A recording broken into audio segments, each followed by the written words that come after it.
আমি জীবনে একবার, শুধু আমার পুরা জীবনে একটা সাদা টুপি কিনছিলাম একবার, যেই টুপিটার মাঝখান দিয়া ছোট্ট ছোট্ট লাল লাল এই ছোট্ট ছোট্ট কটা ফুল ছিল লাল কালারের। এই একটা টুপি শখ করে এমনি ভাল লাগছিল, কিনছিলাম ওই মাহফিলে যে দোকান বসে এডির থেকে। তখন আমি মাত্র নতুন চাকরি নিছি, পড়ালেখা শেষ করে বেতন হইছে অল্প টাকা। বাড়িতে গেছি, আমার আব্বা এটা দেখছে, দেখে বিকালবেলা আমার মারে কইতেছে, কয় হেতে যে চাকরি হইছে পয়সা হইছে বুঝছুনি? মারে বলছে, মায়ে কয় না কি তো হইছে? টুপি দেখছো না, টুপি দেখো না, রঙ্গিলা টুপি কিনছে, বুঝাই তো যায় ভূতের বেতন হইছে, চাকরি হইছে।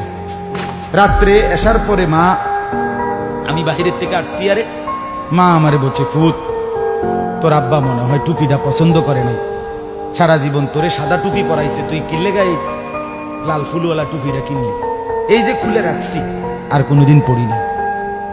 বাবার নজর, মার নজর, আমার ভাই বাপ মার সেই আদর সোহাগ। আমি জীবনে একবার আমার আব্বারে বলছিলাম, আব্বা আমি একটা মাদ্রাসার ব্যাপারে, যে আমি এই মাদ্রাসায় পড়তাম না, আমরা অন্য মাদ্রাসায় ভর্তি করার।